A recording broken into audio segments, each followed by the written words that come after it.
Nimra, wife of Muhammad Ibrahim, 25 years of age. Hmm. Mrs. Nimra, wife of Muhammad Ibrahim, 25 years of age, educated up to metric, housewife, resident of Eidgah, 20 minutes away from hospital, having negative blood group and husband blood group not known to my patient. She's married for 5 years, first and consanguineous marriage of both partners. Gravida 3, para 2, previous 2 normal vaginal deliveries, and last child born 1.5 years. First day of her last menstrual period Yes. is 18th July 2020. Expected date of delivery is 25th April 2021. She has been presented in outpatient department on 17th March at gestational amenorrhea of 34 plus 3 weeks with report of fetal kidneys problem, decreased amount of liquor around fetus, and perception that fetus is not growing according to gestation, and complaint of generalized itching all over the body from last 1 month. My patient entered in this pregnancy when she was having when she was lactating her child, and but she was having regular cycle, and entered in pregnancy without pre-pregnancy counseling and preconceptional folic acid. She is sure of dates and no history of first trimester booking anywhere. So no first trimester ultrasonography, blood test, urine test, blood pressure was checked. Antibody titer was also not carried out during first trimester. No history of intake of folic acid, anal discharge, vaginal bleeding, excessive nausea, vomiting, but history of a fever that was recorded and investigated on which typhoid tests were positive, and she took treatment from some Hakim. Fever persists for 1.5 months in first trimester, but not associated with chills, rash, joint pain, sore throat, and fever settled, patient became asymptomatic after 1.5 months. She felt quickening in fifth month of gestation. Her pregnancy remained unsupervised till 6 months of gestation, with no history of vaginal bleeding, discharge, leaking, pain in abdomen, urinary bowel complaints, easy fatigability, lethargy, headache, polyuria, polydipsia, polyphagia, heat cold intolerance. When at 6 months of gestation, she consulted to a doctor because of itching. She observed itching that was generalized all over the body, including palms and sores, not associated with rash, worsens at night, not associated with pain in abdomen, yellowness of skin, pale stools, dark urine. Her hygienic conditions remain satisfactory. Other family members are not affected. No history of drug allergies, food allergies, any skin diseases, and blood transfusions. For these complaints, she consulted the doctor, where after history examination, some investigations were done. She was advised an anomaly scan that was carried out, and she was told that her fetal kidneys are not normal, and other gross structural abnormalities were not discussed with the patient. At that time, treatment of itching was prescribed that she is taking till now, and pediatric evaluation for the fetal kidneys was not carried out. No history of anti-epileptic drugs, any smoking, and growth was normal till seventh month of gestation. And after seventh month of gestation, she complained that the perception of abdominal growth is normal, how abnormal. However, her appetite was normal. She was having normal weight gain. Uh, no history of malabsorption, any asthma, chronic renal disease in her family, liver diseases, lung diseases, cyanotic heart diseases, and clot formation in vessels. Madam, her blood group is B negative, but she doesn't know husband blood group, no history of checking of antibodies at booking. Later on in any pregnancy, she presented now for further evaluation and management of her pregnancy. In hospital, after blood test, urine test carried out, ultrasonography confirmed that fetal echoes are not, fetal kidneys are not working, and pediatric evaluation has been done. And the risks to the baby explained. Plan of continuation of pregnancy has been given to the patient, and the patient has been told that amount of liquor around the fetus is also reduced. She is gravida 3 para 2 with previous 2 vaginal deliveries. First conception was 4 years ago. No history of any prophylactic expensive injections, investigations. Outcome was a baby girl with normal weight, normal Hepgar score, no history of neonatal jaundice, blood transfusions, admission to ICU, phototherapy or exchange transfusions 3 years baby girl is 3 years old, alive and healthy. Second conception was also a spontaneous conception. Baby boy of 1.5 year, no history of blood grouping and cord blood saving, no history of NTD, and no history of any antenatal, intrapartum, postnatal complication. Both are breastfed vaccinated. Her age of menarche is 12 years since then having normal cycle with no history of painful coitus, painful menstruation, intermenstrual postcoital bleeding, and couple never practiced contraception, pap smear never done. No history of diabetes, hypertension, and tuberculosis in her family. Any anomalous fetuses, IUGR fetuses, and there no history of itching in previous pregnancy. There is no history of itching in previous pregnancy. No history of surgical intervention, blood transfusions, and normal appetite, normal urinary bowel habits, with no smoking, alcohol, vigorous exercise. Her husband is tall, with average height, and shopkeeper by profession, earning 30,000 per month. One earning hand, three dependent stages of life met with difficulty. On examination, a 25-year-old sitting comfortably on bed, well oriented with time, place, and person. Pulse rate is 86, blood pressure is 120 by 70 millimeter of mercury. Respiratory rate 14 breaths, and she is afebrile. She is having no pallor, cyanosis, clubbing, jaundice, chylonychia, leukonychia, orodental hygiene, satisfactory, thyroid not enlarged. Lymph nodes are not palpable, no pedal edema, sacral edema. She is having normal vesicular breathing with no added sounds. Apex beat is palpable in fifth intercostal space, that is medial to mid clavicular line. Breasts are normal with no palpable lump in any quadrant of the breasts bilaterally. On inspection, abdomen is protuberant with no visible veins, pulsations, striations, scar marks. On superficial palpation, abdomen is non-tender and symphysiofundal height is 30 cm. Sorry, Longitudinal कितना? height, Symphysia symphysi- fundal height. 30 centimeter. All right. ठीक. Longitudinal like cephalic presentation, Liker seems to be reduced clinically. Estimated fetal weight is 1.5 to 2 kg and fetal heart rates are 140 beats per minute. ठीक है.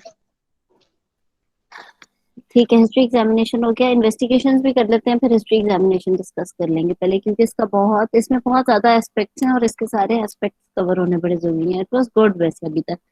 चले investigations भी मांग लें, फिर हम पूरी बात एक साथ कर लेंगे. Madam, be negative, so I want to know her husband blood group. There was चलो वो no भी नेगेटिव है. husband भी negative है मैडम. चलो वो तो स्टोरी मैं खत्म करी हूँ ना बेसिकली. चलो ठीक है. ठीक है मैडम, hemoglobin 10.5. ठीक है, वो मैं बता देती हूँ. ठीक है madam, total leucocyte count platelets पर normal, complete urine examination normal. आप रिपोर्ट्स ना बोलो, आप सिर्फ मांगो जो रिपोर्ट है आपको जी चाहिए. ठीक है madam.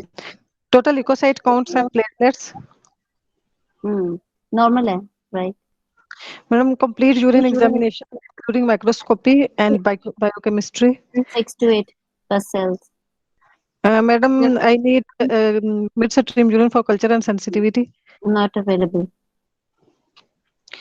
Not available. Okay, madam, virus including hepatitis B surface antigen and anti-HCV antibodies. HCV positive है. Madam, her liver function tests. Not available yet. Not available. Okay, madam, fasting or any blood sugar levels, random or एक random बस available है, वो 92 है. madam, OGTT. OGTT not available. ठीक है madam. आपने liver function test मुझे not available दिए हैं. Madam, serum bile acids. ठीक है, वो भी अभी विल टॉक अबाउट इट. जी, will talk about it later. not available, we will talk about. Okay madam, liver scan for any gallstones, gallbladder and वो नॉर्मल है.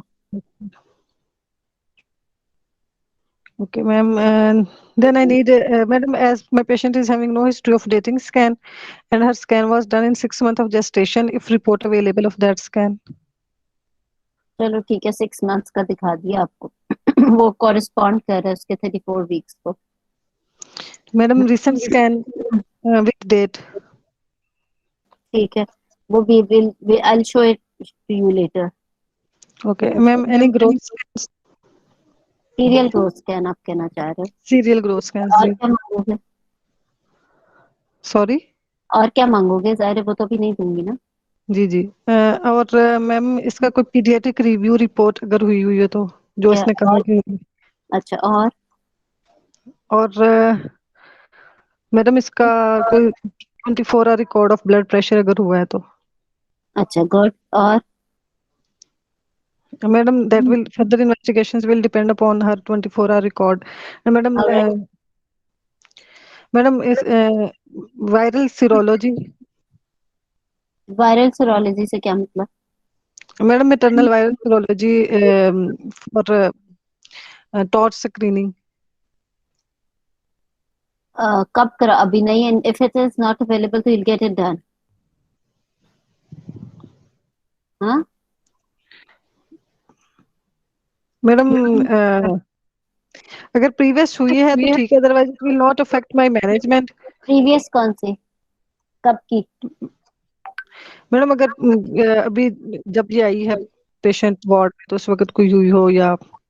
वो तो अब एडमिट किया ना 34 वीक्स पे, तो अब की तो नहीं है। जी मैम, बस फिनिश हो गई इन्वेस्टिगेशंस। ठीक है। किसी ने कुछ ऐड करना है इन्वेस्टिगेशंस में? अभी हिस्ट्री एग्जामिनेशन पे बात करते हैं।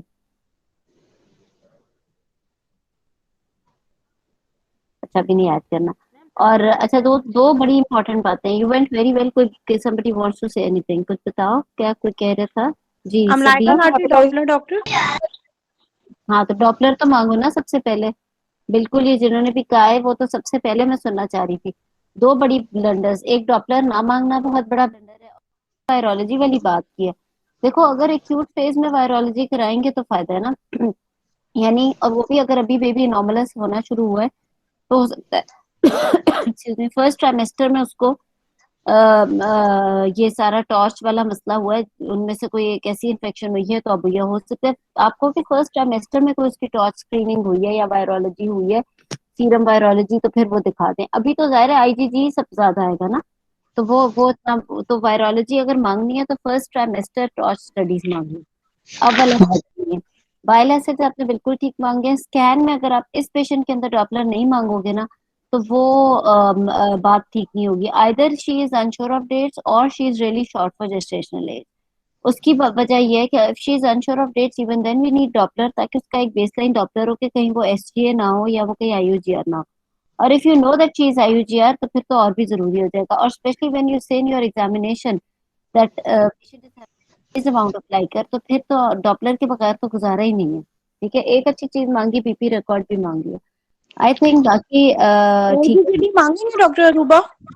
जीटीटी से शायद इसलिए मांग लिया बिकॉज एनोमलस बेबी होना शुरू हुआ है plus IUGR, that this was not a bad idea. आप ये कह सकते हो कि थर्ड ट्राइमेस्टर जीटीटी डन, क्योंकि अब तो वो 34 प्लस पे पहले ही है और अब 92 उसकी बीएसआर आ रही है। लेकिन हो सकता है कि फर्स्ट थर्ड ट्राइमेस्टर में उसका 24 से जैसे 28 वीक्स तक होता है डॉक्टर ओजीटीटी, वो मांगने में हर्ज नहीं है। लेकिन वो नहीं भी मांगोगे तो वो मतलब you can simply ignore OGTT as well. मतलब अगर बीएसआर उसकी 92 दे दिया और कोई ऐसा मसला नजर नहीं आ रहा, तो फिर आप ना भी मांगो। एक्सक्यूज और मी डॉक्टर रूबा, यहाँ पे मुझे जब स्कैन मिलेगा और उस पे मेरी फर्दर कंफर्मेशन हो जाएगी फाइंडिंग्स की और डिक्रीज लाइकर मिलेगा, तो उस वक्त में मुझे डॉपलर नहीं, डिमांड आपको करनी अपने चाहिए। एग्जामिनेशन पे पता होना चाहिए व्हेन यू आर एग्जामिनिंग। देखो, जब हमारे पास पेशेंट ऑप्स का आता है तो हम ये तो नहीं करते कि पहले वो अल्ट्रासाउंड करा के आए तो मैं फैसला करूंगी इसमें डॉपलर कराना। हिस्ट्री और एग्जामिनेशन पे डॉपलर का फैसला हो जाना चाहिए। एक बहुत बड़ी इंडिकेशन है डॉपलर की कि आपको फंडल हाइट उसकी डेट्स के कॉरेस्पॉन्ड करती हुई ना मिले, ठीक चाहे है। वो अनश्योर ऑफ डेट्स है।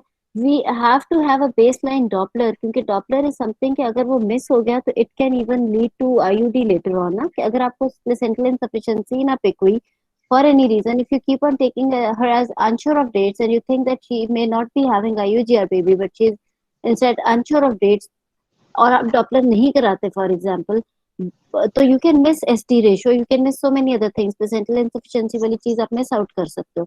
तो लेकिन अगर कोई ऐसा पेशेंट है जिस जो कि वाकई में एक्चुअली 34 वीक्स बाय डेट्स है और उसकी आपको पीए के ऊपर फंडल हाइट 34 वीक्स ही मिली है, देन यू नो दैट इसकी ग्रोथ भी ठीक हो रही है, इसका लाइकर भी ठीक है, and she doesn't need baseline Doppler. Even देखो, पॉली में या मैक्रोसोमिक बेबी में इसमें भी डॉपलर इंडिकेटेड है, बिकॉज हमारा एग्जामिनेशन हमें नहीं बता रहा कि बेबी को प्लेसेंटल सप्लाई या बेबी की ग्रोथ ठीक चल रही है। अगर मैक्रोसोमिक बेबी है, लार्ज फॉर डेट्स है, या फिर उसका पॉलीहाइड्रोएमनियोस है, उसके अंदर भी तो प्लेसेंटल इंसफिशिएंसी हो सकती है ना। डायबिटीज के अंदर जहाँ कई माइक्रो वैस्कुलर चेंजेस आ रही हैं, पॉलीहाइड्रोएमनियोस में be there because of anomaly और एनीथिंग, बट प्लेसेंटल इंसफिशिएंसी हो, उसके अंदर भी आप एक बेसलाइन, उसके अंदर भी इवन आप 28 और 32 वीक्स पे डॉपलर करा सकते हो। यहाँ तक कि क्रॉनिक हाइपरटेंशन वाले पेशेंट के अंदर भी इंडिकेटेड है कि एक बेसलाइन आप डॉपलर 28 वीक्स पे करा लो, एक 32 वीक्स पे करा लो गाइडलाइन के अकॉर्डिंगली। तो इस वजह से जो डॉपलर है ना, वो आपको पास या फेल करता है इस तरह के एग्जाम में या ऑप्स के पेशेंट में, जिसके अंदर आपकी फंडल हाइट कॉरेस्पॉन्ड नहीं करी। जिस हम गायनी के अंदर कहते हैं ना, सीटी और एमआरआई का आपको क्लियर कट पता हो कि आपने कब कराना है कब नहीं कराना, इस तरीके से आपको ऑप्स के अंदर डॉपलर का क्लियर कट पता होना जरूरी है। You should not miss Doppler, और अननेसेसरी डॉपलर भी नहीं करना, because एक एक्सपेंसिव इन्वेस्टिगेशन हो जाती है अननेसेसरी डॉपलर कराना भी। तो उसमें आपने सो अभी हमने डॉपलर की क्या इंडिकेशन देखी, हमने ये इंडिकेशन देखी कि अगर हमारी फंडल है, because फंडल height is very important. देखो फिर फंडल हाइट मेजर करने का क्या फायदा अगर आपने अल्ट्रासाउंड के बाद ही फैसला करना है कि आपने मरीज पे क्या कराना है क्या नहीं कराना। ठीक तो है। Your फंडल height is very important. अगर आपको फंडल हाइट या एस्टिमेटेड बेबी वेट या अमाउंट ऑफ लाइकर में से कोई चीज गड़बड़ लग रही है, उसकी जेस्टेशनल एज को कॉरेस्पॉन्ड नहीं कर रही है फंडल हाइट, या आपको डिक्रीज अमाउंट ऑफ लाइकर लग रहा है, यहाँ तक के ट्विंस के अंदर भी कहते हैं बेसलाइन आप एक डॉपलर करा लो तो हर्ज नहीं है, बिकॉज ट्विंस में भी हमारा fundal height can never correspond with the gestational age. हमें उसके ऊपर ट्विंस को भी एग्जामिनेशन पे, जैसे हम कहते हैं ना, हर नेक्स्ट विजिट पे क्लिनिक पे या आउटडोर में जो हर नेक्स्ट विजिट ऑफ पेशेंट है, उसमें हम देखते हैं कि फंडल हाइट उसकी जेस्टेशनल एज के अकॉर्डिंगली बढ़ी है या नहीं बढ़ी। अगर हमें वही गाइडेंस नहीं ठीक मिल रही तो we need to find out कि कहीं पे तो नहीं है, ठीक है, तो उसमें हमने जरूर कराना। सो डॉपलर के लिए you have to be very very clear. खाम खा जो टॉर्च स्क्रीनिंग करा के इतनी महंगी, this is such an expensive investigation जिसका फायदा कोई है नहीं, ये नहीं बोलना।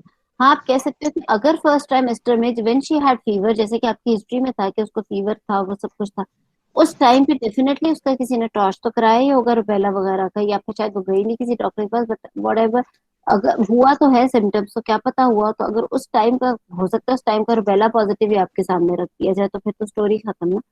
तो वो आप, लेकिन बी वेरी क्लियर से serum virology if done in the first trimester when she had fever, ठीक है ना, व्हेन शी हैड सिम्टम्स, तो ठीक है, वरना अब इसका फायदा कोई नहीं।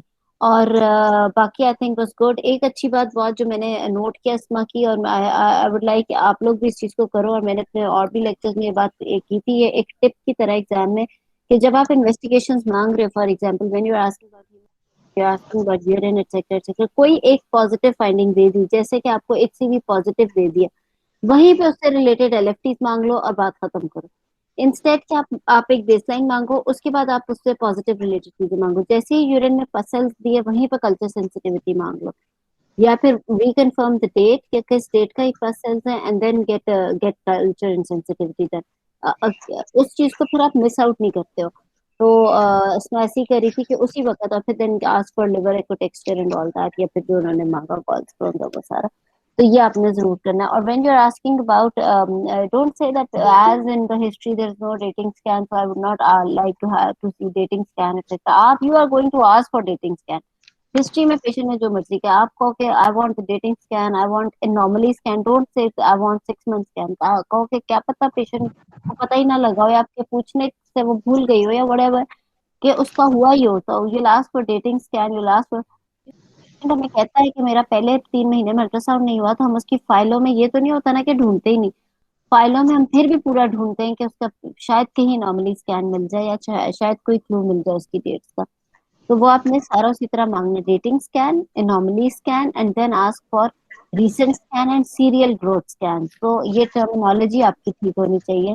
It's not like 6 month scan और multiple growth scan, it's a serial growth scan always. IUGR में हमेशा सीरियल ग्रोथ स्कैन मांगते हैं, और क्या मांगते हैं, और डॉपलर मांगते हैं, right. So your terminology has to be very very clear. Yes, किसी ने कहा हेपेटाइटिस ए एंड ई क्यों, देखो मेरी बात सुनो, इचिंग को इतना ज्यादा जो है ना गहराई में लेके जाने की जरूरत नहीं है। आपने कोलिस्टेसिस की इन्वेस्टिगेशन डिटेल में मांग ली, या तो ये कोलिस्टेसिस है या फिर ये वो जो पर्परा और इरप्शन और वो सारा कुछ है। It can not like itching without jaundice, anything happening to liver cannot be hepatitis A or E. So don't go in those details. Hepatitis A और E किसी और तरह प्रेजेंट करता है, इस तरह से प्रेजेंट नहीं करता, तो इसको कंफ्यूज नहीं करना। वो जॉन्डस का डीडी है जो आप बोल रहे हो। HbA1c नहीं, जब उसका BSR 92 आ गया है, don't ask for HbA1c। Her anomaly का ये मतलब नहीं है कि वो डायबिटिक ही होगी।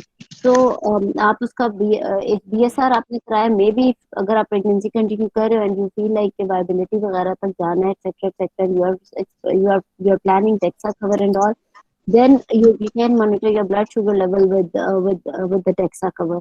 इस केस में HbA1c की भी इंडिकेशन नहीं है। These all are actually very expensive investigation। Hepatitis A, E, HbA1c, viral serology, ये सारा कुछ ये खामखा की चीजें नहीं करानी। अच्छा, अब हिस्ट्री एग्जामिनेशन पे थोड़ी सी बात कर लेते हैं। इन्वेस्टिगेशन में किसी और ने कोई क्वेश्चन पूछना? मैम कैरियोटाइपिंग वो तो नहीं कराएंगे ना एमने? इस पे हम बात करते हैं। इस पे विल टॉक अबाउट इट। देखो वो कैरियोटाइपिंग और वो चीजें तो फिर ये है कि पूरा आप कहोगे, देखो ऑब्वियसली इसके हार्मोनी टेस्ट या फ्री फीटल DNA टेस्ट तो हुआ नहीं होगा अर्ली ट्राइमेस्टर में। क्यों होना, पहले कोई इंडिकेशन ही नहीं थी। प्रीवियस दोनों उसके बच्चे ठीक ठाक normal, she is only 25। There was no indication of getting any Harmony test. एक अब अल्ट्रासाउंड के ऊपर आ गया। हाँ, कैरियोटाइपिंग आपकी मैनेजमेंट में का पार्ट बन सकती है। Don't ask for ask this in investigation, क्योंकि डेफिनेटली फिर कैरियोटाइपिंग एक इन्वेसिव प्रोसीजर हुआ हो तो हुआ हो, तो वो तो ऑब्वियसली फिर आप ये तो नहीं कहोगे ना कि फिर मुझे क्रायोनिक फिलस सैंपलिंग या FBS का कोई कोई नोट्स दिखाएं, फिर उसके बाद कैरियोटाइपिंग के नोट्स दिखाएं या amniocentesis के नोट्स दिखाएं। तो it's not like that, don't go into those details. हाँ, however in your management you can mention this thing. इसमें नहीं, इसमें हमने बिल्कुल फोकस जो हम करते हैं। अच्छा, history examination was very good, वो बात जरा पीछे रह गई, उस पर भी थोड़ी सी कमेंट कर लेते हैं। देखो अब केस है क्या। केस ये है कि in biodata there is nothing specific. If patient is keep on saying that she is having negative blood group, but in the history you think that ये negative blood group उसका कुछ बिगाड़ नहीं रहा, तो हिस्ट्री में कुछ 15 दफा negative blood group कहने की जरूरत नहीं है। It's not a case of RH incompatibility at all. ऐसी पेशेंट जो 25 साल की and she has got 2 children, जिसमें आज तक कभी ना ब्लड टेस्टिंग हुई, ना वाइटामिन ना एंटी-डी की जरूरत पड़ी, उसका या तो मियाँ भी नेगेटिव होगा या फिर ये कि या मतलब या बच्चे अब एक के बाद दूसरे नेगेटिव तो नहीं होते जाएंगे ना अगर हस्बैंड पॉजिटिव, ये that's a rare thing to happen. और इस वक्त it's not a case of hydrops. So don't mention in biodata, even if patient is not able to tell you exactly that she is B negative or A negative, don't mention even in the biodata. आपको patient does not know her blood group. What does this mean that she's having negative blood? No term. Either say negative, either say B negative, AB negative. Never say like she's having negative blood group और फिर बार बार पूरी history में, which shows that you are not having concept of origin compatibility. वो अपने पाँव पे खुद कुल्हाड़ा मारने वाली बात है, ठीक है। तो आप बायोडेटा में किस्से को वहीं खत्म कर दो, blood group is not known to the patient, that's it, ठीक है। तो और फिर जब आप इन्वेस्टिगेशन में तो पूछोगे ना ब्लड ग्रुप, अगर वहाँ एग्जामिनर आपको नेगेटिव दे रहा है तो अगला सवाल हस्बैंड का ब्लड ग्रुप होगा। और ये हो ही नहीं सकता कि हॉस्पिटल में होते हुए हस्बैंड का ब्लड ग्रुप ना हुआ हो एक पेशेंट जिसका नेगेटिव ब्लड ग्रुप है। तो क्वेरी वही सॉल्व हो जाएगी। तो खाम हिस्ट्री में शुरू से लेके एंड तक इस चीज को एम्फसाइज कर करके छोड़ दो, ठीक है। अच्छा, then so now the case was actually एक एनोमलस बेबी का, देन और केस था IUGR का और डिक्रीज लाइकर का, जो कि सारी चीजें देखो ज्यादा ये केस जा रहा है एनोमलस बेबी का जिसकी वजह से हो गया IUGR। हाउएवर ये भी हो सकता है कि नॉर्मली शायद प्रॉबेबली इतनी कोई है नहीं और ये IUGR। सो आपने हिस्ट्री पूरी उसी तरह लेनी है। हमारी गाइडलाइन बहुत ही अच्छी है IUGR की, ये जो ग्रीन टॉप गाइडलाइन दी हुई है उसके अंदर इतने अच्छे माइनर रिस्क फैक्टर्स और मेजर रिस्क फैक्टर्स है। You have to cover all those risk factors in the same way.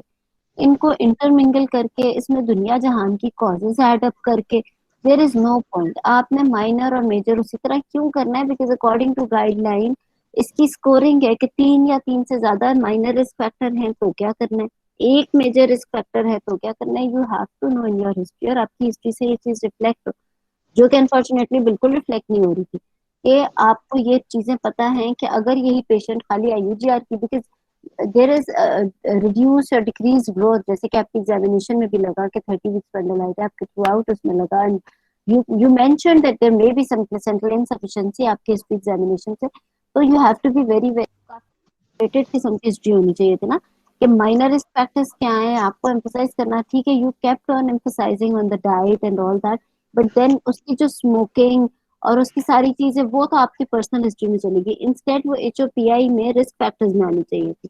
Then the major risk factors don't, इसको मिक्स अप नहीं करना आपने, ठीक है, रीनल डिजीज को ज्यादा एम्फसाइज किया क्योंकि फीटस की रीनल डिजीज आई है उससे लेके, no doubt that's genetic, but again renal disease has got something renal disease of the mother has got something to do with the growth of the baby as well, with IUGR and placental insufficiency। तो फिर APLS का कहीं जिक्र नहीं आया, autoimmune diseases का जिक्र नहीं आया, instead you mentioned many other diseases जिसका IUGR से कोई इतना ताल्लुक है नहीं according to the risk factors। तो आपको तक आईयूजीआर में वो 2 डब्बे याद कर लो, रट्टा मार लो जैसे मर्जी, माइनर और major risk factor, you need to know exactly about that, you have to rule out कि ठीक है, देखो किडनी का मसला, ये भी तो हो सकता है कि किडनी का मसला लग जाए और सेंट्रल इंसफिशिएंसी लग जाती है, and you never know because we have not discussed ultrasound, you don't know about ultrasound when you are talking to the patient, history के लेवल तक you also don't know about ultrasound, तो क्या पता उसकी जो किडनी का मसला आया बच्चे का वो कोई इतना वो ना हो कि कि वो कि उसकी वजह से आईयूजीआर हो, इंस्टेड इट्स सेंट्रल इंसफिशिएंसी, तो फिर तो मैनेजमेंट सारी चेंज हो जाएगी ना। तो फिर आपने प्लेसेंटल इंसफिशिएंसी में माइनर और मेजर रिस्क फैक्टर्स को बहुत ज्यादा लेकर चलना है, it's not just that she is not a smoker, you have to mention also that उसका हस्बैंड तो बिकॉज़ पैसिव स्मोकिंग होती है, और ये बहुत इंपॉर्टेंट रिस्क फैक्टर है इसका, ठीक है। तो आईयूजीआर की जो हिस्ट्री, और देखो जिस तरह हम गायनी के अंदर प्रोलैप्स में डरते हैं ना कि प्रोलैप्स का केस आ गया तो पास नहीं होंगे एटसेट्रा, आईयूजीआर द ऑप्स का कह लो केस है ऐसा, अनीमिया और आईयूजीआर वो उस तरह की, इसमें आपकी एक एक चीज has to be so clear, your history is has to be absolutely calculated, it's not like vague history के आपने कहीं जिक्र नहीं किया कि फर्स्ट ट्राइमेस्टर में उसको कहीं स्पॉटिंग ब्लीडिंग होती रही या नहीं, ट्राइमेस्टर में आके कहीं, because I kept on waiting to find out, क्योंकि जब डिक्रीज ग्रोथ की बात आ गई है तो we have to know the cause, cause पता चलेगी तो उसको अगली प्रेगनेंसी में जाके हेल्प आउट करेंगे ना, बेशक नॉर्म, फिर उसके बाद एनॉमलस बेबी के पीछे लग जाओ कि एनॉमलस भी उसके अंदर उसके कजन मैरिज से लेके फैमिली हिस्ट्री से वो सारा कुछ तो एचओपीआई में आता था, क्योंकि once you are done with your HOPI, हाँ ऑप्स की हिस्ट्री बहुत मैटर करेगी, gravida 3 para 2, after that everybody is going to sleep, nobody is going to listen to you कि आप उसमें क्या क्या कह रहे हो, बिकॉज हर कोई तो रटा वो बोलेगा ही कि वो तो एक स्टेटमेंट है, लेकिन उसका आपने जो लिंक बनाना है प्रेजेंट पेशेंट की कंप्लेंट और प्रेजेंट केस से जो लिंक बनाना है वो तो एचओपीआई में लिंक बना के क्लियर कट सामने रखना है, यहाँ तक कि स्पेशली इन आईयूजीआर केस आपकी हिस्ट्री से पता चल जाए कि आपके मरीज में 3 या इससे ज्यादा माइनर रिस्क फैक्टर्स हैं या एक भी मेजर रिस्क फैक्टर मिल गया आईयूजीआर का, ताकि एग्जामिनर आपसे ये सवाल ना करे कि अगर ये पेशेंट सिर्फ आईयूजीआर के साथ आती आपके पास 20 हफ्ते में, तो वो तो फिर वेस्टेज ऑफ टाइम है ना, आपने तो अपना केस मैनेज करके उसे घर लेके जाना है, या आपने एक इमेजिनरी केस डिस्कस करना है कि एग्जामिनर उल्टा आपसे पूछे कि अच्छा what if she comes to you at 20 weeks and she is just having this history and there is no anomaly detected yet, then what will you get the uterine artery doppler done or what, why, what are the risk factors, okay 3 or more minor risk factors, etc etc, but once you जब आप अपनी history इतने प्यारे तरीके से बताओगे तो वो पता लग जाएगा आपको, पता है कि अगर ये मरीज कि why is she asking about the minor risk factors, why is she concerned about the major risk factors, ठीक है ना। तो आपकी हिस्ट्री में एनॉमलस बेबी भी था और दुनिया जहान की कॉजेस फॉर आईयूजीआर थी, but it was not like, मतलब मुझे आपकी हिस्ट्री से नहीं लगा कि अगर आपके पास एक आईयूजीआर का प्योर आईयूजीआर का केस आएगा तो you really know how to go ahead with it, कि उसमें किस स्टेज पे कौन सी इन्वेस्टिगेशन करानी है और कौन सी नहीं करानी, तो ये तो हिस्ट्री में क्लियर हो जाना चाहिए ताकि एग्जामिनर सिर्फ आपसे आपका ही केस, बिकॉज ये केस सिर्फ आईयूजीआर का है नहीं, ये इसके साथ एनॉमलस बेबी भी है। देन अगेन एनॉमलस बेबी का तो ठीक था, लेकिन अगेन वही cousin marriage, family history of anomalous babies, वो सारा आप पीछे आगे ले गई फैमिली हिस्ट्री में, वहां पर तक जाके दोनों एग्जामिनर सोच चुके होते हैं कि सुबह से लेके शाम तक वाइवे ले रहे हैं, 5 5 दिन के कंटिन्यूएशन में इम्तिहान ले रहे हैं, इट्स ह्यूमनली नॉट पॉसिबल कि आप एंड तक जागो, लेकिन HOPI और ऑब्स्टेट्रिकल हिस्ट्री तक इंटेंशनली जागा जाता है सुनने के लिए कि उसमें तो पास और फेल होना है, उसके बाद सब सो जाते हैं। क्योंकि सबको पता है कि गायनी हिस्ट्री से लेके हर चीज तो आपको मतलब, और वो तो सब रट्टा मार के गए होते हैं ना। वो तो सबको पता ही है कि क्या क्या बोलना है गायनी की हिस्ट्री में, कि मिनार्की के क्या एज थी, उसकी मेंस्ट्रुअल साइकिल क्या थी, एक्सेट्रा एक्सेट्रा, वो तो सबको ही पता है। So then examination was good, actually very good. उसके अंदर कुछ ऐसा था नहीं, शायद मैंने मिस कर दिया। BMI शायद आपने बोला या नहीं बोला, I was waiting for BMI because again BMI is very important for this patient. Height बहुत इंपॉर्टेंट है, इवन आप हाइट में मेंशन कर सकते हो because husband is not there, so you can mention, क्या पता ये SGA बेबी हो, तो आप कह सकती हो कि वो हस्बैंड की हाइट एवरेज हाइट है अकॉर्डिंग टू द पेशेंट, और पेशेंट की अपनी हाइट तो आप बता ही रहे हो BMI और उसके अंदर। तो ये बिकॉज ये सारी वो रिस्क फैक्टर्स में आ जाता है। तो मैंने BMI नहीं सुना, और अगर इस पेशेंट में आपने हाइट मेंशन नहीं किया, BMI मेंशन नहीं किया, तो वो भी अगेन आपका एक छोटा सा ब्लंडर है। लेकिन other than that I think आपका जो है सारा अच्छा था। Examination was good actually. वो मुझे अच्छा लगा। Investigations were also fine, but again Doppler ना मांगना इज अ बिग ब्लंडर, ठीक है ना। तो इसके अंदर डॉपलर बहुत जरूरी है। और कोई किसी और ने कोई चीज ऐड करनी है फॉर हिस्ट्री एंड ये एग्जामिनेशन? अस्सलाम वालेकुम मैम। वालेकुम जी डॉक्टर मेहरा। मैम आपने कैरियोटाइपिंग का बताया इस पेशेंट में, प्लीज वो दोबारा बता में देंगे। बात करते हैं, वो हमने मैनेजमेंट में बात करनी है कि कैरियर टाइपिंग क्या करनी है, और इसकी अभी भैया इसमें से पूछते हैं अल्ट्रासाउंड पे क्या किडनी की अनोमली आई थी। कैरियर टाइपिंग आप इन्वेस्टिगेशन में तो खैर देखो, कैरियर टाइपिंग होती कैसे है, या तो वो फ्री फीटल DNA टेस्ट से होती है, या फिर ओके। कभी किसी स्टेज पे अगर 20 वीक्स के अराउंड इसका कोई अनोमली आ गई है, तो कभी कोई हो सकता है उसका एमनियोसेंटेसिस हुआ, या फिर लेटर ऑन ये सारी चीजें, बट दैट्स एन इंटरवेंशन। और वो उसके अंदर अभी हमने इन्वेस्टिगेशन में नहीं पढ़ना। हम मैनेजमेंट में जरूर उस पर बात कर सकते हैं, इन्वेस्टिगेशन पे वो नहीं मांग लेनी है आपने, ठीक है ना।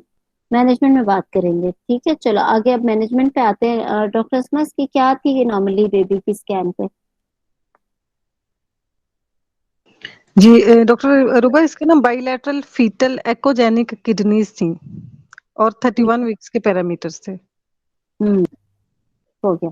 अच्छा, ठीक है। अच्छा, मुझे एक बात और भी थोड़ा सा बताओ कि when you did your examination, थोड़ा सा जो क्वेरी है, वैसे ये कोई इतना बड़ा ब्लंडर है नहीं, बट जो मुझे थोड़ा सा क्लिक किया था, जिसपे वो कोई भी उठ के बैठ भी सकता है, कि when you said that the estimated fundal height was 30 centimetres, lie और वो सारा आपने मेंशन कर दिया, but then you said there is decreased amount of liquor but estimated baby weight is 1.5 to 2 kg. So what do you think? Is it like IUGR, it's small for gestation age, or what?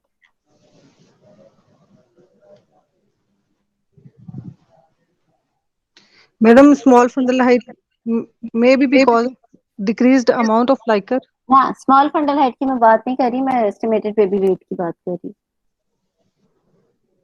Madam मुझे ठीक लगा था, उसका wait 1.5 तक तो था। ठीक है।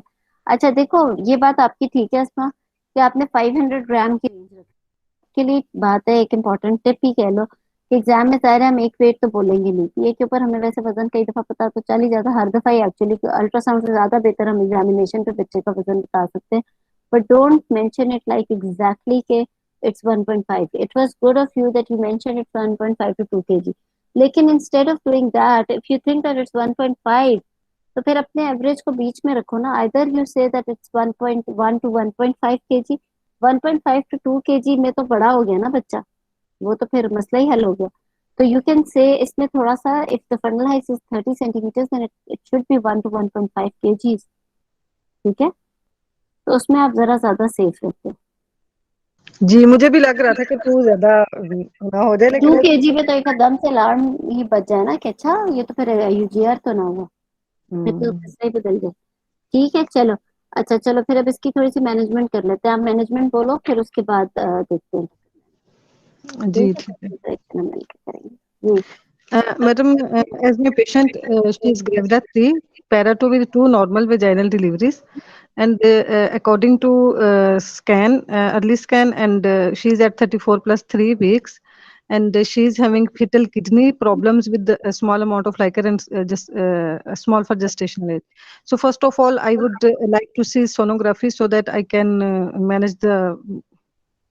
मैम स्कैन के मुझे पैरामीटर्स प्लीज बता दें, अभी रिसेंट स्कैन वाले तो वो 31 है 31 वीक्स है ना, क्योंकि तो आपने बताया वो 31 वीक्स वाले।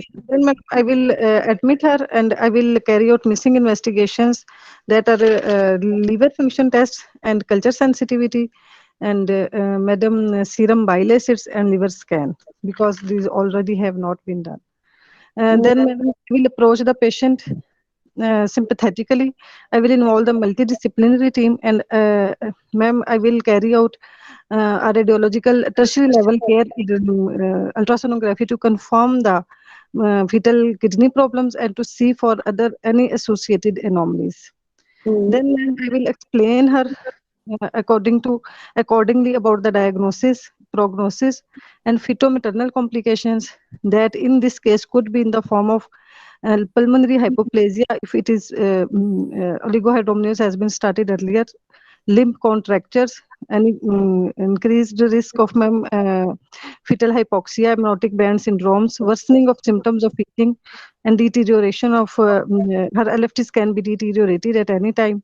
Fetal hypoxia, meconium stained liquor aspiration, and madam, because patient can be at an increased risk of induction of labor and cesarean section and PPH because she is having madam PPH नहीं आएगा इसमें. Madam, perinatal mortality is high in this case because poor natal outcomes could be because of spontaneous iatrogenic prematurity. Then, madam, I will take high risk consent. I will explain all the risks to the patient and get it high risk signed. Ma'am, I will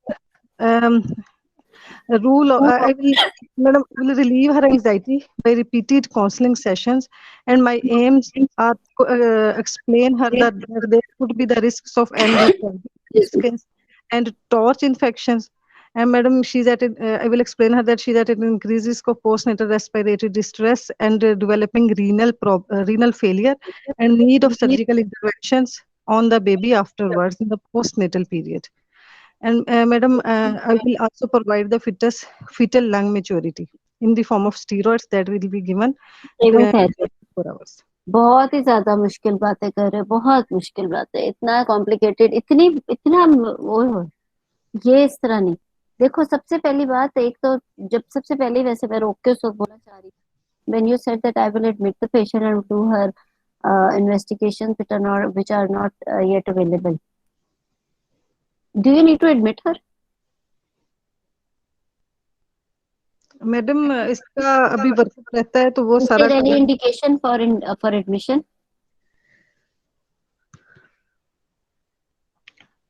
madam, oligo भी है, IUGR भी है baby तो compromise हो सकता है, उसको देखना है। For how much time you are admitting her? For how much time?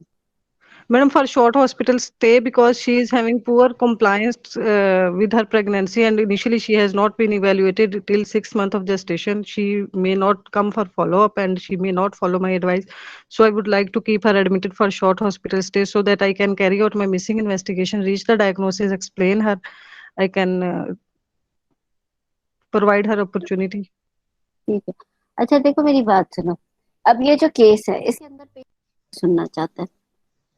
अभी देखो, जब आप एडमिशन का नाम बोल रहे हो ना, एडमिशन तो खैर पहले जमाने में भी जब हॉस्पिटल में एडमिट होना सेफ था तब भी एक बहुत बड़ी फेल होने की कॉज या बहुत बड़ा एक वो बन जाता था, मतलब एक ना खड़े हो जाते थे एग्जामिनर्स उस पे कि ये बहुत, अगर आप अननेसेसरी एडमिशन बोल दो, एडमिशन की इंडिकेशन।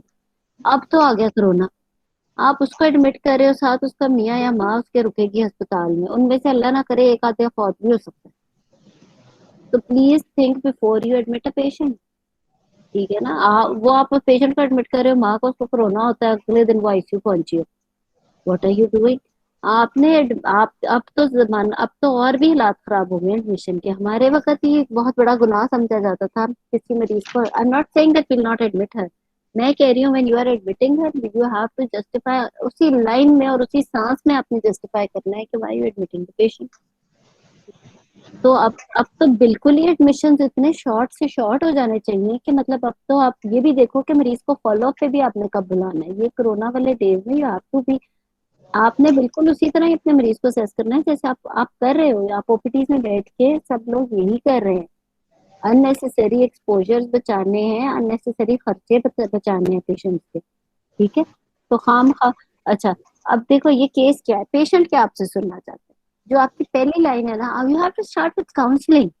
देखो जब आपने आपसे मैंने क्या okay start off with the management, आप सबसे पहले do not start with the management. Don't say that I will let to, you can not admit her without having complete workup. आप कहोगे आई वांट माय वर्कअप, मैंने आपसे कहा कि it's not available, या मैंने आपसे कहा कि वी विल डिस्कस लेटर। आप मैनेजमेंट से पहले बोलो कि madam I want rest of the investigations.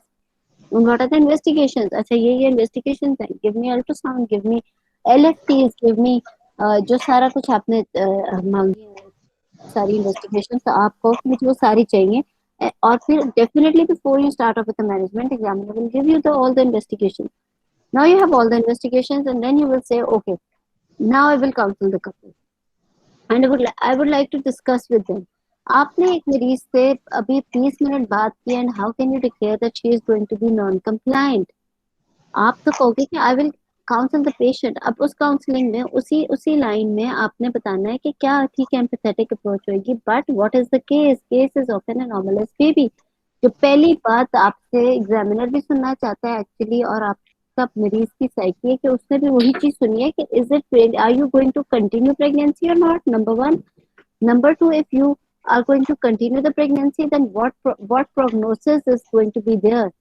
मतलब एंड पे देखो, एक वो जो प्रेग्नेंट खातून बैठी है with an anomalous baby on the ultrasound, उसके जहन में ये नहीं आ रहा कि उसे पीपीएच हो जाएगा या रेस्पिरेटरी डिस्ट्रेस सिंड्रोम हो जाएगा, या उसको पता नहीं। उसका तो पहला एक ही सवाल है कि क्या यहाँ हम टर्मिनेशन करने लगे हैं क्योंकि बच्चे बच्चे का सर्वाइवल जीरो है। क्या पता ये बायलैटरल किडनी फेलियर का ही केस है, या फिर क्या हम उसको अगर हम कंटिन्यू कर रहे हैं तो एंड पे जाके she is eight the moment not concern कि उसके अपने साथ क्या होगा। अगर आप ये बातें नहीं बोलोगे यू कैन नॉट पास। आप इतनी लंबी लंबी बातें नहीं, all you need to say is that I will sit with the couple, I will explain to them that they have come to me at 34 weeks. अगर यही कपल मेरे पास 20 हफ्ते में आता तो मेरा तो डिसीजन और होता है, but now they have come to me at 34 weeks. Baby की वायबिलिटी है। However, this is a case of bilateral kidney involvement. एक कोई यूनिलैटरल किडनी इन्वॉल्वमेंट नहीं है, यूरिटेरिक या यूरिथ्रल या ब्लैडर इन्वॉल्वमेंट नहीं है, it's bilateral kidney involvement of foetus. जो कि मैं चाहे पीडियाट्रिशियन को भी इन्वॉल्व करूं या ना करूं, मुझे खुद भी पता है कि व्हेन बायलैटरल किडनी एकोजेनिक, यानी दो it's not my field but I know that it's bilateral kidney involvement. Baby जो हम उसे देने जा रहे हैं वो बर्थ के बाद उसको कोई सर्जिकल इंटरवेंशन की जरूरत नहीं होगी, वो किडनी फेलियर का बेबी होगा, राइट? वो किडनी फेलियर का हो सकता है, but how ever obviously before paediatric involvement में इतनी बड़ी डिक्लेयर नहीं करूंगी बातें, बट आई विल से कि टर्मिनेशन, देखो अगर कोई पुअरेस्ट प्रोग्नोसिस का भी बेबी हो तो after 30 weeks it's a very difficult decision, क्योंकि होता ही है कि हम टर्मिनेशन कर देते हैं बिकॉज के प्रोग्नोसिस पुअर है। बेबी पैदा होता हो जाता है अलाइव। अब उसके अंदर क्या मसले हो जाते हैं कि it's an anomalous baby with pre term birth. जो उस बच्चे के अंदर वो बच्चा लाइव भी है लेकिन एनोमलस तो है, उसके ऊपर मसला ये आ गया कि वो प्री टर्म भी पैदा हो गया। एक तो वायबिलिटी से पहले टर्मिनेशन होती है, वायबिलिटी ऑफ बेबी के बाद वाली जो टर्मिनेशन है ना वो बहुत कंट्रोवर्शियल इशू है, क्योंकि उसके अंदर रिससिटेशन की कंसेंट होती नहीं। baby is alive, obviously nobody can or nobody is going to kill the baby by, अब खुद से तो नहीं कोई करेगा ना, नो, और दुनिया में obviously nobody is going to allow anyone to do that. Baby is going to be alive, nobody is going to resuscitate the baby because of poor prognosis. However, baby is alive. अब उस बच्चे को क्या तकलीफ है क्योंकि वो नॉर्मलस भी और प्रीटर्म भी। तो termination after viability is a very big controversial issue and you have to discuss this कि now the patient is at 34 weeks. तो IUGR वो चीज ठीक है, वो तो साथ साथ है। I will explain to them the risks that are involved with the baby. I will no doubt involve pediatrician. I would like to see the pediatric opinion as well. Pediatrician भी 34 weeks पे आके यही obviously यही आके कहेगा कि आप बच्चा पैदा करें फिर बाद में हम देखेंगे। हमेशा हमारी कॉल पे ये लिखा होता है पीडियाट्रिशियन के, या आप आगे लेके चलें, डिलीवर करें, जब बच्चा पैदा होगा तो हमें दे दें, हम देखेंगे क्या करेंगे। ठीक है। तो आपने नो डाउट आपने ये सारी, इसीलिए तो जब मैंने एक दफा बहुत जल्दी जल्दी में अपने किसी एक लेक्चर में डिस्कस किया था, अभी तो मैंने कहा था उसमें 3-4 बातों का आपने जरूर ख्याल रखना है। उसमें से एक क्या है, जेस्टेशनल एज, कि किस एज पे वो पेशेंट ने प्रेजेंट किया। तो व्हेन यू आर, जब आप एग्जाम में डिस्कस कर रहे हो तो आपने इस चीज को सबसे पहले मेंशन करना है कि she has come to me at 34 weeks, it's after viability stage and baby is having bilateral kidney echogenic problem. So I will approach the couple empathetically that these are the problems with her: bilateral kidney involvement, IUGR, and small for gestational age, which indicates, yeah, IUGR and decreased life, which indicates not only the placental insufficiency but anomaly of the baby. And as there is no karyotyping available as yet, so it baby can have more than one anomalies, maybe more, maybe some other anomaly, maybe it's a syndromic baby, it's genetically not normal baby. But I would like to involve a pediatrician and all that. As you're continuing the pregnancy, if you know, I don't really think so you can prove कि आप admit करो। अगर आप admit कर रहे हो तो वो और बात है। आपने अपने बायोडेटा में बोला कि 20 मिनट के फासले पे वो पेशेंट रहती है, स्पेसिफिकली बोला। She is not having decrease foetal movement, she is not having anything. आपने सिर्फ अगर वर्कअप कराना है, क्या हम अनीमिया के वर्कअप के लिए मरीज को एडमिट कर लेते हैं? क्या हम, you know, there are so many thing. लेकिन अगर आप करना भी चाह रहे हो, ठीक है, तो फिर you need to have a very very solid reason for admission in the hospital. तो अगर तो एडमिशन की तो बात अभी फिलहाल करने की जरूरत ही नहीं है। अभी तो आप उसके डायग्नोसिस और उसका ये करो कि करना क्या, are you going to offer a termination, तो बड़ा क्लियरली बोलो कि I would like to continue, I will discuss with them that I am going to continue pregnancy as she has come to me after viability stage and it's a bilateral kidney echogenic disease and the pediatrician has given an opinion, if they tell you the opinion of a pediatrician, या फिर आप कहो कि I would like to wait for the opinion of the pediatrician before I go ahead with any final decision of continuing the pregnancy or terminating at this time. क्योंकि देखो 34 weeks पे termination में caesarean section के chances भी बढ़ जाते हैं। तो वो सारी चीजें आप कर सकते हो। आपने जिस तरीके से बोला है वो बिल्कुल ही ठीक नहीं था। तो ये सारे कुछ कंसर्न्स हैं। आपने क्या, एक तो वायबिलिटी के बाद है कि टर्मिनेशन करनी है या नहीं करनी, अगर करनी है तो पीडियाट्रिक रिव्यू के बाद, कंटिन्यू करना है तो पीडियाट्रिक रिव्यू के बाद।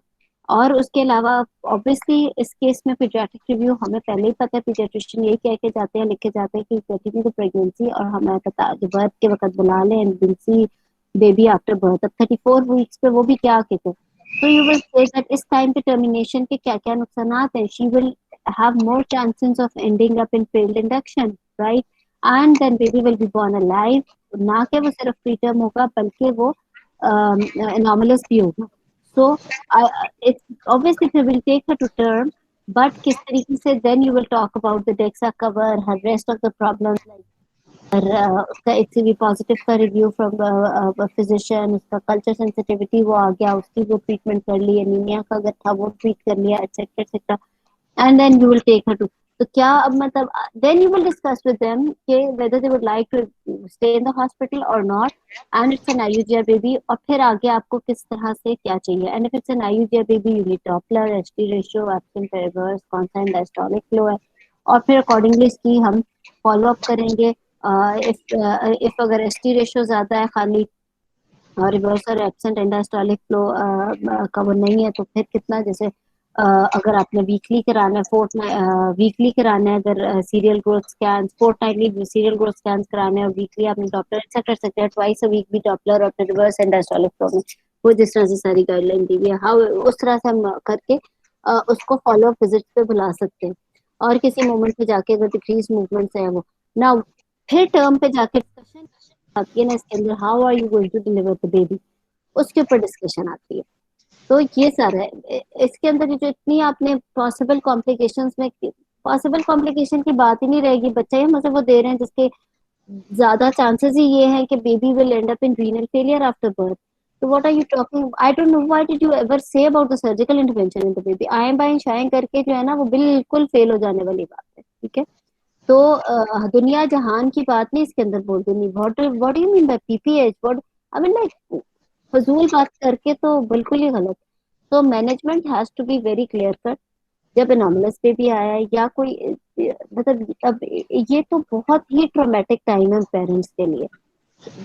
ओके, अब 34 वीक्स पे ये न्यूज तो आपने ब्रेक कर दी, but the next very next thing they want to know is कि either you are going to terminate it right now, you are going to continue the pregnancy. Number 2, baby का prognosis क्या है, that's it. इससे आगे तो नहीं, they are not interested with examiner. Examiner को तो वही सुनना है जो पेशेंट सुनना चाहता है, उसी बातों के जवाब। ठीक है, तो आपने इसको इसी तरह लेके जाना। अब अच्छे से बोल के दिखाओ। Management management has to start with the counselling. हर पेश में, हर पेशेंट में आप पहले उसे बताओ तो सही कि उसके साथ है क्या। तो आप सबसे पहले उसको न्यूज ब्रेक करोगे कि she is having on ultrasound, ये इसका पॉसिबल डायग्नोसिस है। और if you don't have the paediatric opinion in written with you at the moment, तो फिर आप पहले कहोगे कि I would like to have the opinion, क्योंकि कोई पता नहीं कि आपको पीडियाट्रिशियन नहीं कहे कि ये तो रीनल फेलियर पहले ही हो चुका है, या एटसेट्रा एटसेट्रा, वो पीडियाट्रिशियन बताएगा। But definitely we also know, और ना ही भी होगा तो एग्जामिनर आपसे क्या देगा कि पीडियाट्रिशियन, बिकॉज पीडियाट्रिशियन तो अब 34 वीक्स पे कहेंगे ही है ना कि बेबी तो आप पैदा कराए ना, फिर हम देख लेंगे। तो वो करोगे, ठीक है। चलो अब बताओ। Ma'am, first of all, I will counsel the patient that at this moment, on the basis of pre-examination and investigation, her baby is anomalous and her both kidneys are involved, and also baby is not growing normally according to gestation. So this baby is at increased risk of perinatal morbidity and mortality. शाबाश। And then I will involve the then I will involve the pediatrician for the further to discuss with the further prognosis of the baby with the multidisciplinary team. Ma'am, very good. I will. एक minute, अब यही एक और correction करती हूँ। बहुत ही अच्छा बोला, you covered so many things in such a beautiful way, मजा आ गया।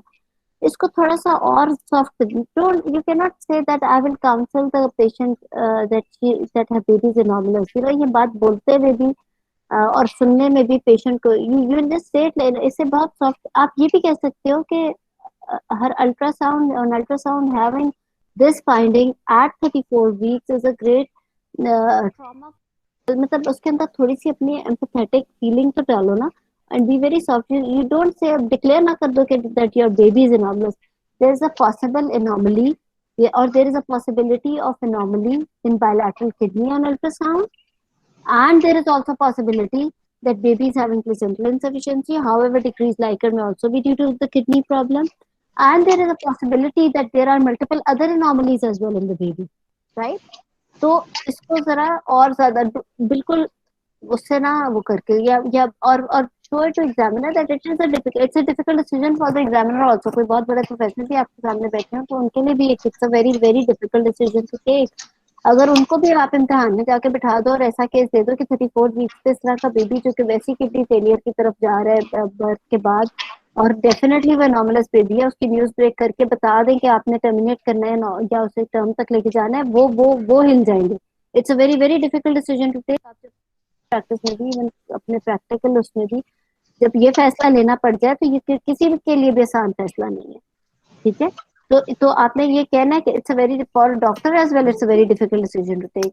You need to add up those you know feelings. आपने ठक ठक ठक ठक ठक ठक ऐसे मुंह पे नहीं मार देना that I will tell the couple, I will counsel the couple that her baby is anomalous, and no, there is a possibility that her both kidneys are involved, and there is a possibility that many other anomalies may also be there in the baby, considering the reduced growth and decreased Likert, यूं करके। ठीक है, और हम करते भी ऐसी हैं, बिकॉज दुनिया की कोई इन्वेस्टिगेशन ऑफिसर तो हमें नहीं ना बता रही, और पॉसिबिलिटीज भी ले लेके हम आगे चल रहे। तो जरा इस तरीके से हमने न्यूज ब्रेक करनी है। ठीक है, आगे बताएं। Ma'am, I will approach the patient sympathetically and I will counsel the couple that on the basis of history examination and investigations done so far, showing that her baby's kidneys are not normal, and there is the possibility that other associated anomalies are present that cannot be picked up by routine ultrasonography, but possibility is there. And the baby is at an increased risk of perinatal morbidity and mortality. However, there is a variable prognosis of this condition. So I will involve the pediatrician for further decision whether to continue the pregnancy very or good, an intervention in during this pregnancy. Very good.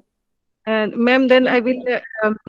My aim is to provide the maturity to the fetus, and if pediatric review has been in the opinion that pregnancy should be continued till term, then I will continue the pregnancy with increased fetal surveillance, so that I can provide maximum benefit to the fetus by providing fetal surveillance. That will Very be well. in the form of that I will advise my patient that she will have, ma'am, side by side I will also treat her. Ma'am, she was having complete on urine examination parcel, so I will treat her urinary tract infection by giving her antibiotics. That will be empirically started after sending culture and sensitivity, and after reporting treatment regime will be provided according to the sensitivity. And madam, she is also having hepatitis Good. C. अच्छा, यहाँ पर एक चीज add कर दूं। देखो, when you are saying that I will continue the pregnancy to provide maximum benefit to the baby, जब भी देखो बात करें कि हम जहाँ पे हमने डिसीजन लेना होगा, जैसे मे बी ऑब्वियसली ये डिसीजन होंगे एग्जाम में, तो आएगा 28 से 32 वीक्स के बीच का बेबी, जिसमें फैसला करना होता है कि अब इसे आगे लेके जाना है, कहाँ तक लेके जाना है, और किस तरह बर्थ करानी है। We will talk about pros and cons. आप आउटवे करेंगे कीपिंग बेबी इंट्रायूट्राइन और कॉजिंग डिलीवरी, राइट? तो आपने इसी तरह कहना है कि I will outweigh the risks and benefits of either keeping the baby in utero or causing delivery or birth of the baby. Or if you are saying that I would like to continue the pregnancy, यही discussion parents से हम कर रहे हैं ना।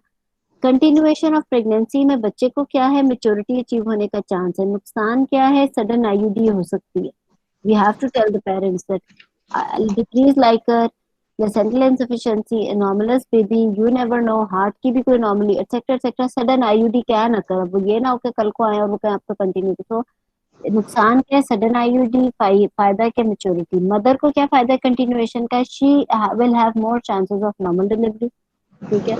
और ये कि ठीक है मेच्योरिटी होके क्या पता बेबी का सर्वाइवल और प्रोग्नोसिस के पॉइंट से, but no doubt more chances of normal delivery taking her to term. तो आपने ये प्रोज एंड कॉन्स इसी तरह डिस्कस करके ये फैसला करना है, आपने ये बोलना है, because there is nothing hard and fast हम इसको कंटिन्यू कर रहे हैं तो, बट यू हैव टू से आपने ये स्टेटमेंट इसी तरह बोलनी है कि I will outweigh the benefits and risk of keeping baby intrauterine और causing the delivery at this time.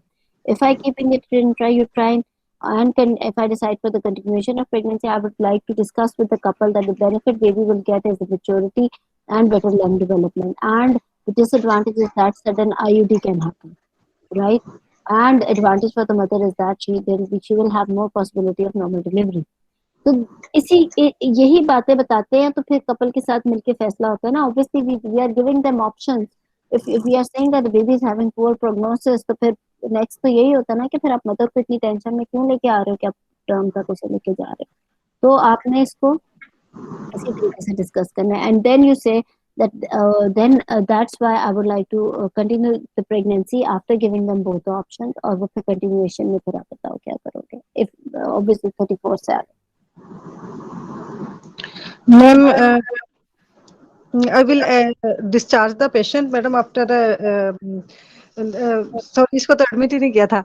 Then, madam, I will ask her to come for weekly scan.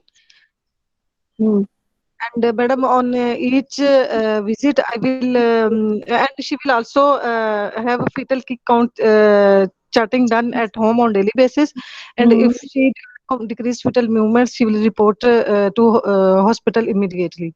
And otherwise, her sonography will be done on weekly basis, in which especially biometry and amount of cycle will be seen.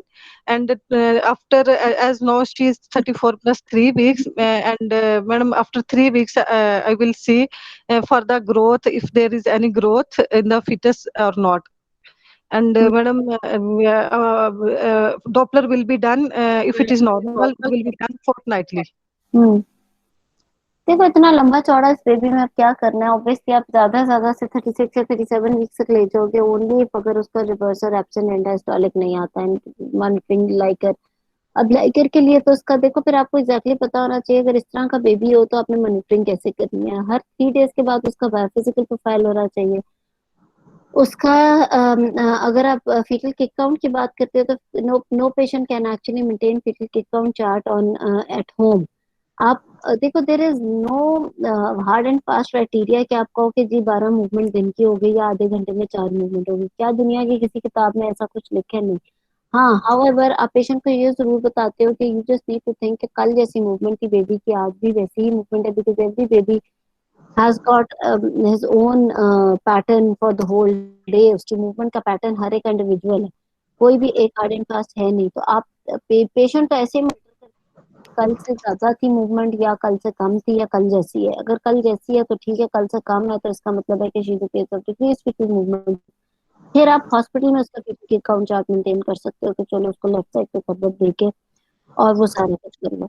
तो आप उसका जो है क्या से कहते हैं, तो इस तरह के पेशेंट में जिसमें डिक्रीज लाइकर आ रहा है, आप हर 3 दिन के बाद उसका बायोफिजिकल प्रोफाइल कराओगे। उसका आप अगर एसटी रेशियो ज्यादा आ रहा है और she is a case of IUGR as well, तो फिर आप उसका वीकली ग्रोथ स्कैन कराओगे और आप उसका ट्वाइस वीक ही डॉपलर कराओगे। And if you develops absent और रिवर्स एंड डायस्टोलिक फ्लो, तो फिर तो कोई पॉइंट ही नहीं उसे कंटिन्यू करने का in our setup, especially if she is at 34 weeks by dates, तो फिर तो आप उसकी डिलीवरी प्लान कर लोगे थ्रू सिजेरियन सेक्शन। हाउएवर अगर वो एसजीए बेबी एसटी रेशियो ज्यादा नहीं आ रहा, तो फिर आप उसका फोर्टनाइटली डॉपलर और सीरियल ग्रोथ स्कैन कराते हो। लेकिन अगर डिक्रीज लाइक है तो यस, आप उसका बायोफिजिकल प्रोफाइल एवरी 3 days कराओगे with keeping check on her movement. और फिर आप मैक्सिमम उसको देखो, she is already at 34+ weeks and if she अगर अगर अगर वो एब्सेंट और रिवर्स एंड डायस्टोलिक फ्लो नहीं है, तो ये तो आप इसको 37 तक ले जाओ। But then what are you going to do? Madam अगर नॉर्मल है तो फिर तो हम इसको 37 के बाद तक भी लेके जा सकते हैं। क्या नॉर्मल है? डॉपलर नॉर्मल है क्योंकि मैडम इसकी पहले 2 नॉर्मल वेजाइनल डिलीवरीज है, तो जब ये स्पॉन्टेनियस लेबर में जाए जब तक हम वेट कर सकते हैं इफ एवरीथिंग लाइकर भी तो कम है ना? अच्छा, अगर लाइकर कम है और नॉर्मल, अगर उसका एसटी रेशियो नॉर्मल है लेकिन लाइकर कम है और यानी कि ये एक तरह से एसजीए वाला बेबी, एसटी रेशियो नॉर्मल है, तो फिर कहाँ तक लेके जाओगे और क्या करोगे?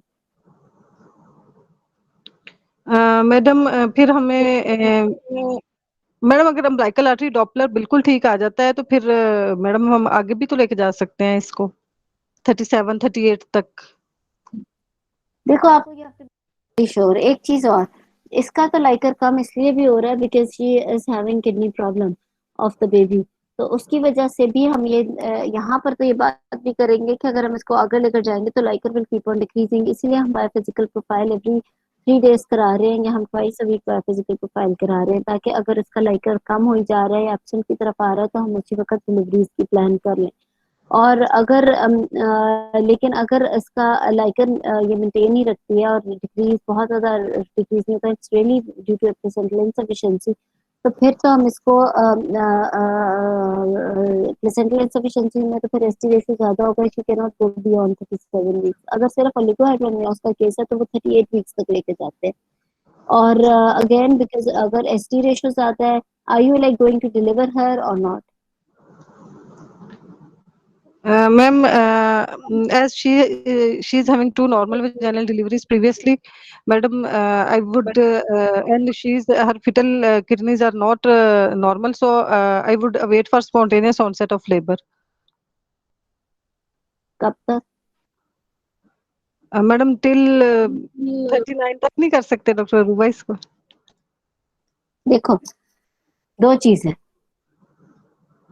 एक चीज तो ये कि जब हम उसको ले आए हैं 37 वीक्स तक फॉर एग्जांपल, और उसका लाइकर भी मेंटेन हुआ है इन अ वे के because of kidney absent Likert नहीं पहुंचा, किडनी डिजीज सेपरेट लेकिन उसका लाइकर और आईयूजीआर अलग था, और उसका डॉपलर इतना डिरेंज नहीं हुआ, we have somehow managed to take her to 37 weeks for example. हालांकि ये बहुत रेयर है कि ये पेशेंट 37 वीक्स तक पहुंचे। तो हमने to discuss with the couple, उससे हम ये डिस्कस करना है कि do you want an alive baby, do you want, are you like ready for the to take any kind of risk for the baby, because any baby who is having high ST ratio on Doppler is more likely to end up in cesarean section। वो बच्चा during labor distress में जाएगा, तो हम उससे पूछेंगे कि are you ready take that risk, क्या ये डिस्ट्रेस में जाए और हम इमरजेंसी सिजेरियन सेक्शन करें, या you want in any case कि आपको एक हेल्दी तरीन बच्चा चाहिए विदाउट एनी रिस्क, तो हम डायरेक्ट सिजेरियन करेंगे। अगर आप ये रिस्क लेने को तैयार हैं कि एसटी रेशियो हाई वाले बच्चा जो है वो उसे मैं नॉर्मल ट्रायल दूं और वो पेन्स के साथ उसका प्लेसेंटल इनसफिशिएंसी बढ़े और वो डिस्ट्रेस में और मैं इमरजेंसी सिजेरियन सेक्शन करूं, तो इफ यू वांट कि वो चीज पे एंड अप हो तो फिर मैं उसको ट्रायल दूंगी, राइट। और अगर तो बिल्कुल ही आपको ये पता है कि इसका बिल्कुल प्रोग्नोसिस जीरो है, जैसे कि किडनीज का बायलैटरल इतना ज्यादा प्रॉब्लम आ जाता है, जिसे कहते हैं बायलैटरल पॉलीसिस्टिक किडनी डिजीज, जिसके अंदर बिल्कुल ही उसकी भी कोई ग्रेडिंग होती है, जिसके अंदर बिल्कुल ही पीडियाट्रिशियन कह देता है किडनी फेलियर है, या उसके अंदर तो खैर लाइकर भी एब्सेंट होना शुरू होता है, तो चलो वो फिर टर्मिनेशन है, तो हम नॉर्मल ट्रायल। लेकिन अगर अगर वो चीज क्लियर नहीं है and there is a chance कि ट्रीटमेंट के बाद डिलीवरी के बाद बेबी को देखना है, तो we need to discuss with the couple. Discuss हमने क्या करना है कि do you want an absolutely risk free baby in a way के, बिकॉज एसटी रेशियो हाई वाले को हम ट्रायल उस तरीके से नहीं देते। We all know IUGR with ST ratio high will end up in cesarean section or will end up in fetal distress, except कि वो बहुत ही जल्दी प्रोग्रेस कर जाए और there is a rare chance कि जो पहली कॉम्प्रोमाइज बेबी है वो लेबर पेन्स में मजीद कॉम्प्रोमाइज ना हो। तो we need to discuss with the couple what do they want. They want an absolutely risk free baby कि वो बिल्कुल अलाइव पैदा हो और उसके बाद उसकी कंडीशन पीडियाट्रिशियन देखें, और they are ready to take the risk, या फिर हमें पीडियाट्रिशियन ने पहले ही बता दिया कि ये इस तरह का high grade polycystic bilateral polycystic kidney disease का बेबी है, रीनल फेलियर में है, या जिसका बिल्कुल जीरो प्रोग्नोसिस है, देन वी नो, जैसे हम हाइड्रोकेफलस में केफेलोसिंथेसिस करके डिलीवरी करते हैं एटसेट्रा एटसेट्रा, तो वो उस पर डिपेंड करता है। लेकिन अगर ऐसा कुछ नहीं है and there is a chance that after birth वो पीडियाट्रिशियन हमें कहता है कि we I will see what to do with the baby, then we need to discuss with the patient and her husband that what do they want, are they ready to take the risk or they want direct cesarean section, or accordingly we'll decide। और लेकिन obviously आपने साथ में ये भी बताना है कि 34 वीक्स पे patient having decrease liquor with bilateral kidney disease, there is a very rare chance of a very, इसका प्रोग्नोसिस अच्छा नहीं है, can end up in IUD, there is a very rare chance that she will be able to reach 37 weeks, obviously early delivery ही plan करनी पड़ेगी। And then again, compliance of the patient is important. If she is able to come back to you, if she is aware enough to have that perception of fetal movement, कि like movement कम है या ज्यादा, यानी इतना उसका IQ है कि she knows exactly कि when she is going to reach the hospital, तो ठीक है। Otherwise, you can even for the sake of the baby and for mother as well, you can keep such patient in the hospital till delivery also. But if the patient is aware enough और उसका घर भी पास है and she can reach the hospital immediately, तो फिर आप accordingly देख सकते हैं। जी, provided that madam everything is okay, should we wait for spontaneous onset of labor? इसमें तो ओके कुछ है नहीं। When there is decrease like you cannot go till 39 or 40 weeks, you have to take decision at 38 weeks। वो भी idiopathic oligohydramnios में होता है। When liker is less or oligohydramnios is there because of placental insufficiency, then you have to proceed at, you have to do something at 37 weeks। And if the liker is okay, if SD ratio is fine, it's just the bilateral kidney disease, so yes, then you can go beyond 30 up to 39 weeks at least। और वो फिर depend करता है उसकी क्या मतलब, bilateral kidney disease with normal liker is a very rare thing to see actually।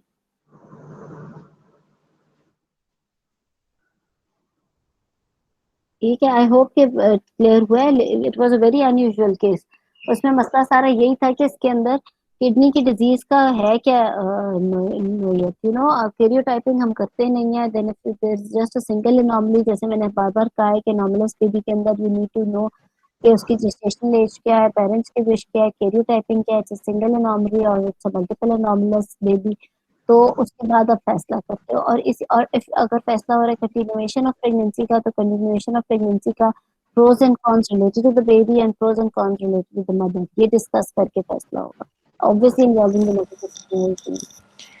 Excuse me madam, अगर prognosis अच्छा नहीं है इसका, तो फिर हम सिजेरियन की तरफ क्यों जाएंगे? इसमें हम मदर को भी स्कार करके Exactly, that's why I'm saying that if we know that prognosis is bad, the pediatrician is telling us that she is going to end up in in the bilateral kidney failure in after childbirth, तो definitely तो फिर it means we are doing termination ना, फिर तो हम जैसे कि फेलोसिंथेसिस करके टर्मिनेशन करते हैं, but for that we need to have a very solid reason कि ये और we know that at times हमें पीडियाट्रिशियन बता भी देते हैं कि जी इसके अंदर ये प्रोग्नोसिस है, जैसे हमें अगर 20 वीक्स पे बायलैटरल पॉलीसिस्टिक किडनी डिजीज मिल जाए तो यस उसका बहुत पुअर प्रोग्नोसिस होता है, तो हम उसी वक्त ही वो कर लेते हैं, डिसाइड कर लेते हैं 34 प्लस पे अगर वो पेशेंट पहुंच गई है और probably she is also the case of such kidney disease जिसका प्रोग्नोसिस बुरा है, but we need to have an opinion of a paediatrician. अगर तो पीडियाट्रिशियन ने हमें कह दिया कि ये बायलैटरल पॉलीसिस्टिक किडनी डिजीज है विद पुअर प्रोग्नोसिस, तो फिर तो 34 वीक्स में we can go ahead with termination discussing with the patient pros and cons कि हम अगर आगे तक ले जाएंगे तो फिर तो हम 39 और 38 वीक्स के बाद एटलीस्ट उसकी इंडक्शन कर सकते हैं follow के लिए। पर वो डॉक्टर रूबल हाई रिस्क में उन्होंने लिखा है कि वेरिएबल प्रोग्नोसिस है इनका ना, अगर एनलार्ज हो पॉलीसिस्टिक किडनीज हो you तो can never फिर be sure at 34 weeks at least, but yes at 20 25 even before 26 weeks आप उस वक्त फिर भी फैसला कर सकते हो कि अभी से ही लाइकर इतना डिक्रीज आ गया है, फॉर एग्जांपल 20 वीक्स पे बायलैटरल किडनी डिजीज आ गई है और लाइकर इज वेरी लेस, तो obviously you know that prognosis is poor, तो फिर तो टर्मिनेशन देखी जा सकती है। 34 वीक्स पे इसका वेरिएबल है, तो obviously will you know continuation of pregnancy, ताकि बच्चे में प्री टर्म वाला एलिमेंट तो ना हो ना, क्या पता बाद में प्रोग्नोसिस इतना बुरा ना भी हो, तो चांस तो ऑब्वियसली अगर 34 तक वो आ गया बच्चा, उसका फिर decision making is difficult. Madam इस केस में हम इसको टर्म तक लेके जाएंगे और इंड्यूस करेंगे, या हम यही कहेंगे कि हम पेरेंट्स के साथ डिस्कस करेंगे और वो जो कहेंगे हम वो करेंगे? इस केस के अंदर जो अभी डॉक्टर अस्मा ने सारा प्रेजेंट किया, इसके अंदर because the prognosis is variable and pediatrician in this in such cases also say कि she is at 34 weeks आप deliver करें and then we will see after birth of the baby what to do with the baby कि उसका क्या prognosis है, तो definitely हम उसको मॉनिटरिंग के साथ if the liker remains same और या कम नहीं होता लाइकर, जैसे मैंने कहा बायोफिजिकल प्रोफाइल 3 every 3 days हम कराएंगे and then her Doppler and accordingly serial growth scan करके अगर सब कुछ ठीक रह के हम 37 वीक्स तक लेके जाते हैं, we have to decide at 37 weeks. 37 weeks we will discuss with the parents that what do they want a risk free baby, then definitely direct cesarean section ताकि एक healthy baby deliver हो। Otherwise एक इस तरह का kidney disease वाला बच्चा with fetal distress आप उसका इमरजेंसी सिजेरियन सेक्शन कर रहे हो तो मॉर्बिडिटी मजीद बढ़ाने वाली बात है, तो will discuss with the parents के ये, बट इवन देन अगर पेरेंट्स कहते हैं कि दे रेडी टेक द रिस्क, तो फिर हम उसका strict monitoring and low threshold for caesarean section रख के हम इसकी इंडक्शन करके डिलीवरी कर सकते हैं।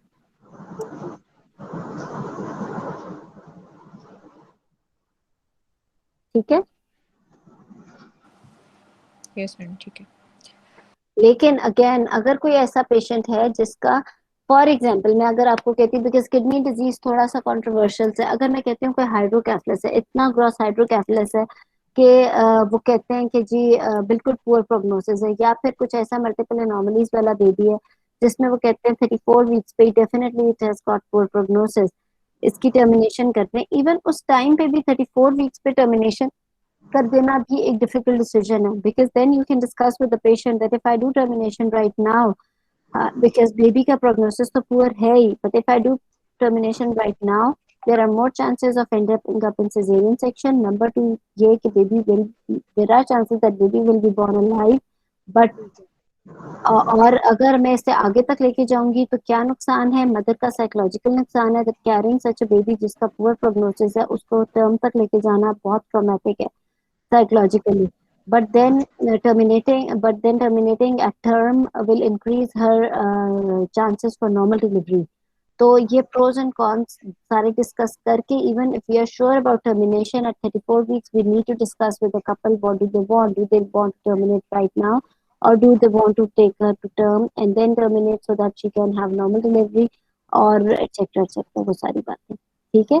तो जिसके अंदर वेरिएबल प्रोग्नोसिस है, तो वेरिएबल प्रोग्नोसिस डेफिनेटली मींस कि अभी तो हम टर्मिनेट नहीं कर सकते ना वेरिएबल, या तो हमें पक्का पक्का ब्लैक एंड व्हाइट पता हो कि जिसका ये बैड प्रोग्नोसिस है या अच्छा प्रोग्नोसिस है, अगर हमें क्लियर कट नहीं पता तो फिर तो डेफिनेटली हमने बेबी का सर्वाइवल देख के, ताकि बर्थ के बाद उसका देखा जाए कि क्या है, तो फिर उसमें बर्थ के टाइम पे जाके भी need to discuss that what we want. Okay, I hope I am clear now.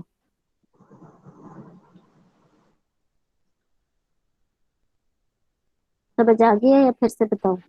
Ji doctor रुबा आ गई है, यानी हमने आउटवेट करना है उसको ना, डिसीजन को, रिस्क फॉर को। Baby and for mother both.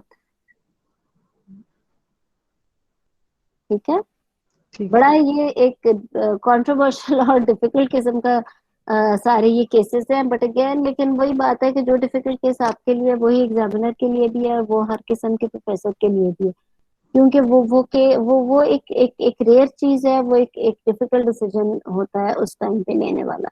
और अगेन बिकॉज अनफॉर्चुनेटली हमारे we don't have the facility for karyotyping and patients present very late.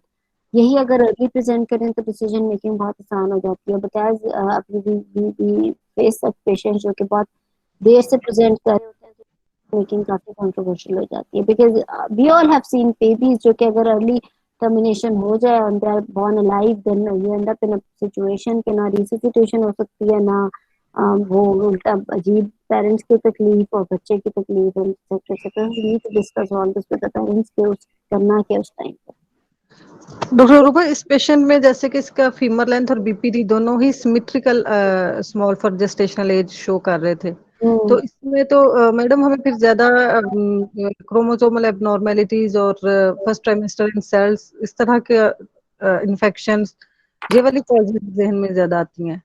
और बिल्कुल अगर प्लेसेंटल इनसफिशिएंसी हो तो फिर एसिमेट्रिकल आईयूजीआर होता है, लेट ऑनसेट।